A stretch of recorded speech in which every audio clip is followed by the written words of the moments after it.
성령의 사랑. 지난 시간에는 사랑의 열매를 맺는다. 성령의 9가지 열매 중에 사랑의 열매였다면, 오늘은 그 두 번째 희락의 열매, 기쁨의 열매죠. 그것과 관련해서 우리 함께 같이 나누고자 합니다. 먼저 우리가 먼저 생각할 것은 하나님의 본질이 뭘까? 사랑입니다. 요한일서 4장 8절에 사랑하지 아니하는 자는 하나님을 알지 못하나니 이는 하나님은 사랑이심이라 라고 말씀하셨죠. 사랑이신 하나님을 믿는 자들에게 성령으로 말미암아 하나님은 사랑을 주십니다. 그 말씀이 로마서 5장 5절에 우리에게 주신 성령으로 말미암아 하나님의 사랑이 우리 마음에 부어바 됨이니, 성령으로 말미암아 하나님의 사랑이 우리 마음에 부어졌다. 성령의 사랑, 예수님을 구주로 믿는, 그래서 성령으로 말미암자고는 아무도 예수를 주라 시인할 수 없다 그랬죠. 예수님이 나의 구주이십니다 라고 고백하는 사람은 성령의 사람이에요.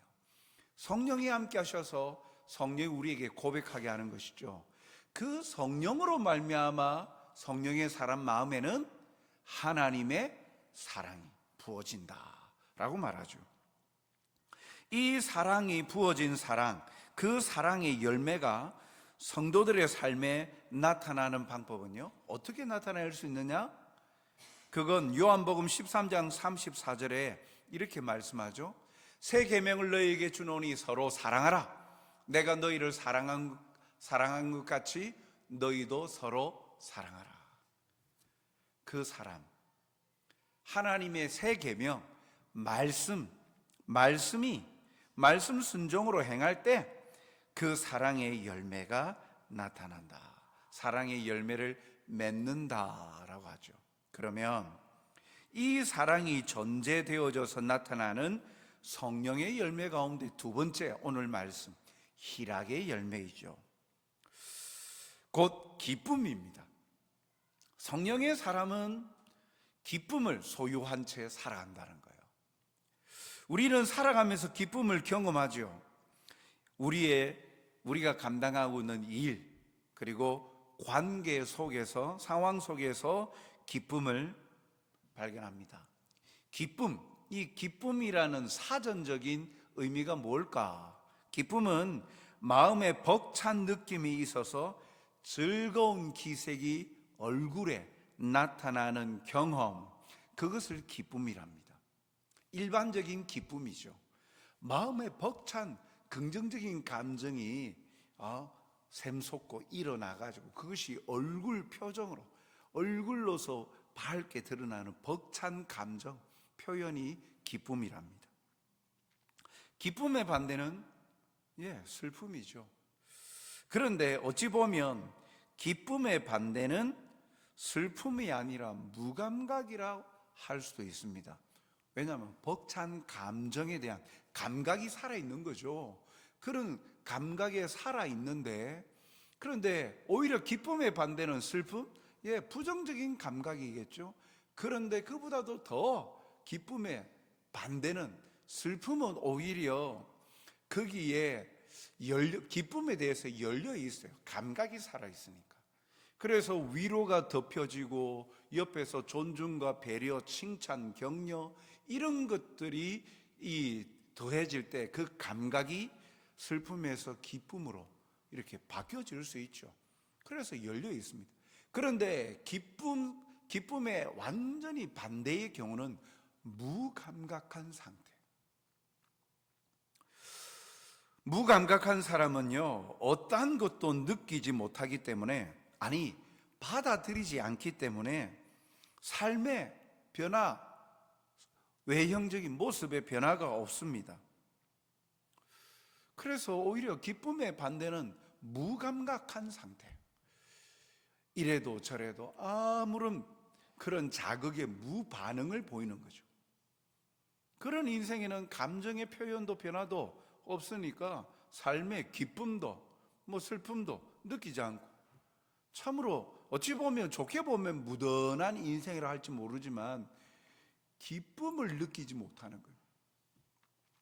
그런데 이러한 단순한 감정으로 표현되는 것만이 기쁨의 전부는 아닙니다. 성경에서 말하고 있는 희락의 열매, 성령의 두 번째 열매인 이 희락, 기쁨의 열매는 단순한 이 감정적인 그런 기쁨하고는 차원이 달라요. 이것은 이 성경이 말하는 성령의 열매로서의 희락, 기쁨은요, 단순한 감정을 넘어서 다른 차원에서의 기쁨을 말합니다. 성령의 열매로서의 희락의 열매는 성령으로 말미암는 열매이기 때문이죠. 그래서 성경이 말하고 있는 이런 기쁨의 열매, 희락의 열매는 감정을 넘어선다? 그게 뭘 말할까? 그건 복음이 들어감으로 얻는 열매입니다. 그리스도인이 살아가는 세상은 염려와 슬픔과 고민과 아픔, 여러 가지 또 빈곤함, 고난, 걱정, 질병, 눈물, 박해, 시련 등이 가득 차 있죠. 이 상황에서도 희락의 열매를 맺는 길은 오직 성령의 역사뿐입니다. 이런 난해하고 복잡하고 어려운 상황에서 대부분이 느끼는 감정의 표현들은 기쁨보다는 슬픔 아닙니까? 걱정, 연민들 가득 차 있지 않습니까? 그런데 이 난해하고 복잡하고 힘든 상황에서도 누리는 희락의 열매를요, 바울은 이것을 성령의 기쁨으로 가능하다라고 표현하고 있어요. 데살로니가전서 1장 6절에 보면 또 너희는 많은 환난 가운데서 성령의 기쁨으로 말씀을 받아 우리와 주를 본받는 자가 되었으니. 사도 바울이 이 편지를, 데살로니가 교회에 편지를 보내면서 데살로니가 교회 성도들의 상황이요, 아주 평안하고 기쁨이 가득하고 넘칠 만한 어려움이 없는 상태였을까? 아닙니다. 초대 교회의 이 1세기 시대의 교회들 상황은요, 녹록지 않습니다. 왜요? 특히 이 데살로니가 교회는요, 이방 땅 데살로니가 땅에 지어진 교회예요. 가정교회로 시작되어졌죠. 그 말은 무슨 말이냐면, 문화가 이스라엘 땅처럼 복음에 긍정적이고 열려있는 문화가 아니라는 겁니다. 그리고 그때 당시에 이방 땅에 복음이 전해져서 개종을 한다? 기독교인으로 개종을 한다라는 것은 지금까지 살아왔던 일상의 삶을 내려놓고 포기하고 단절시키는 걸 말하는 거예요. 그때 당시의 문화는 뭔데요? 주변에 헬레니즘 사상, 즉 로마의 통치를 많이, 헬라 사상과 더불어서 로마 통치 가운데 있기 때문에 그 도시의 문화는요, 철저히 신전 사상입니다. 다양한 신들이 많아요. 먼저는 황제를 신으로 섬겨야 됩니다. 태양신의 후예다라고 하여서 도시마다 그 로마 황제를 섬기는, 숭배하는 신전이 있어요. 그리고 그 로마 신화에 나오는 다양한 신들을 숭배합니다. 그래서 신전이 많아요. 그런데 그 신전의 문화가 뭘까? 성적으로, 도덕적으로 타락해 있죠. 거기에 신전에서 신을 숭배하고 섬기는 문화의 모습이 뭐냐면, 그 신전에 있는 창기들, 여사제라고 이야기하지만 그들과 성적인 관계를 맺고 그러면서 그 기뻐하는 모습으로 그 신들이 뭐 비를 내리고 뭐 이런 여러 가지 잡다한, 그런 말도 되지도 않는 그런 문화들이 난무한 시대가 그 이방 땅 데살로니가 교회가 있는 곳의 문화예요. 일반적인 거예요. 그런데 복음을 받아들이면 어찌 됩니까? 그 문화를 부정해야 되는 거예요. 그것은 성경은 분명히 성적 타락, 그건 악이다, 죄다. 죄는 멀리 해라. 악은 어떤 모양이라도 버리라 라고 가르치잖아요. 그러니까 일상적으로 해오던 그들의 삶의 습관과 관습을 부정해버리고 단절시켜버리고 정결함으로 나가야 되는 거예요.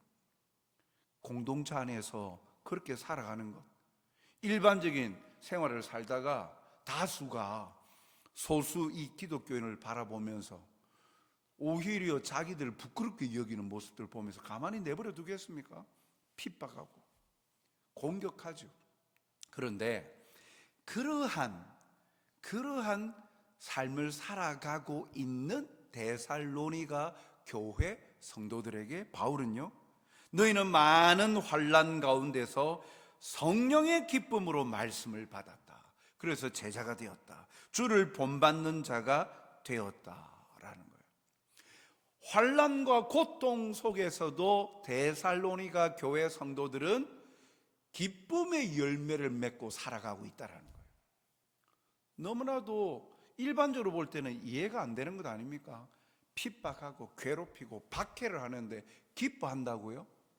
그러니까 이 기쁨의 성도들이 그리스도인이 맺는 이 성령의 열매였던 희락의 열매는요, 감정적인 것을 넘어가는 거예요. 성령으로부터 말미암는 기쁨을 받아서 삶의 모습 속에서 기뻐한다라는 거예요.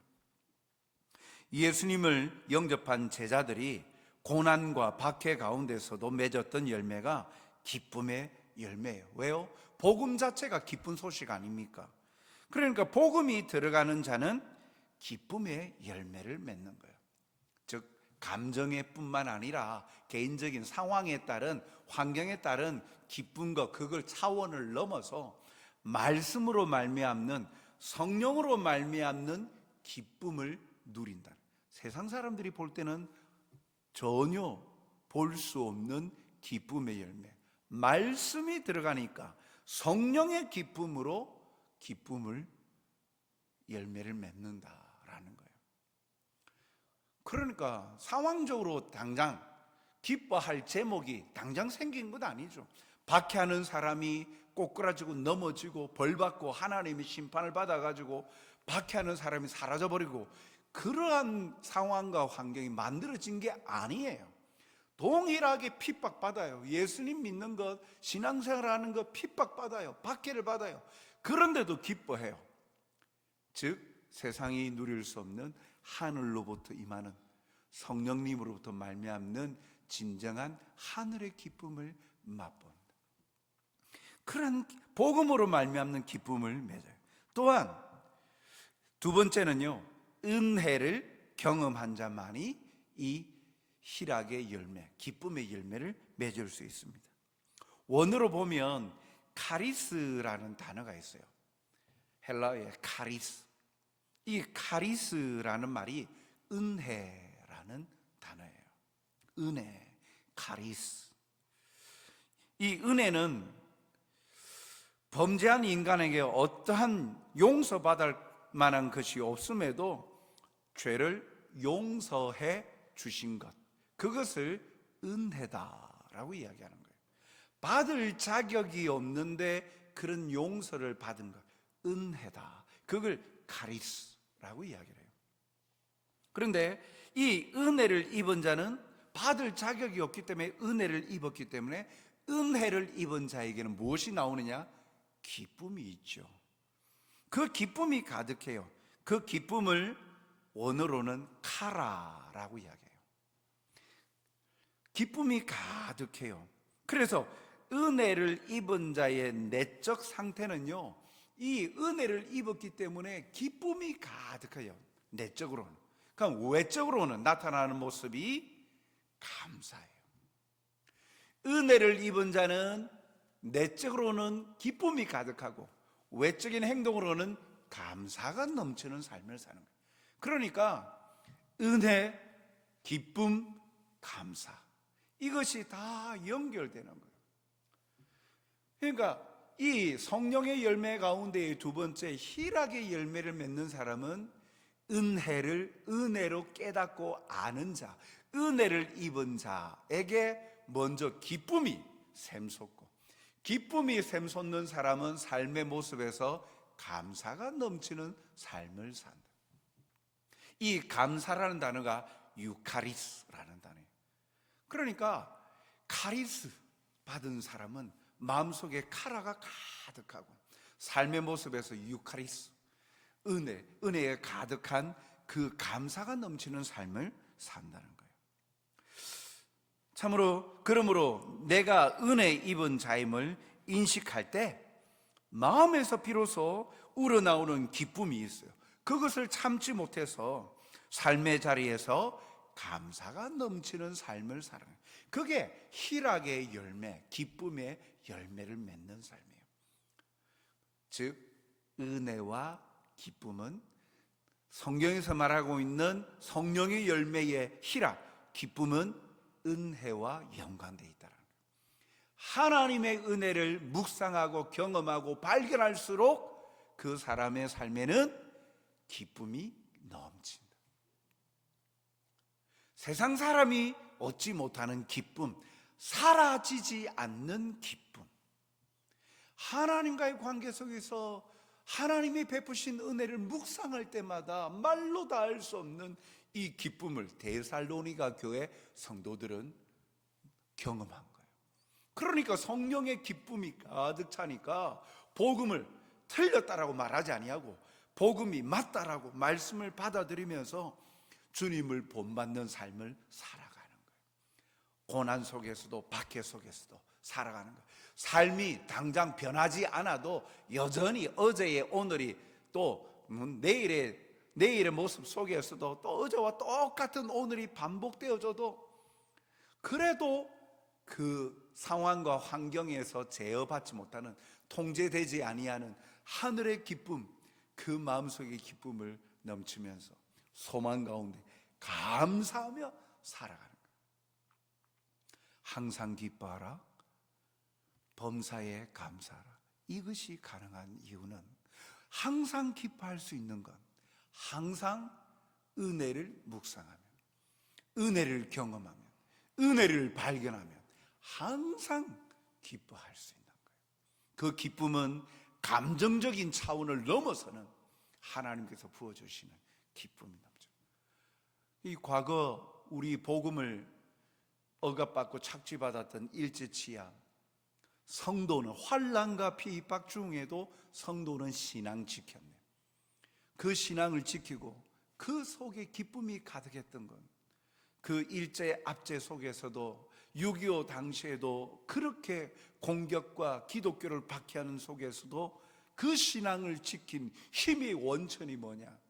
바로 은혜 입은 자임을 깨닫고 은혜로 말미암는 그 속에 기쁨이 넘치고 샘솟기 때문에, 그래서 그 믿음의 길을 걸어갔다는 거예요. 그러므로 내가 은혜 입은 자임을 인식하고 마음에서 우러나는 기쁨을 참지 못해 삶의 자리에서 감사가 넘치는 삶을 사는 사람, 그가 바로 그리스도인, 하나님의 자녀, 이 자리에서 예배 드리는 우리의 모습입니다. 그 기쁨으로 출발해서 다른 사람과의 관계에서도 솔직하고 정직하게 반응하고 그 관계 속에서 기쁨을 누리는 거죠. 사랑하는 성도 여러분, 성도의 장점은 뭘까?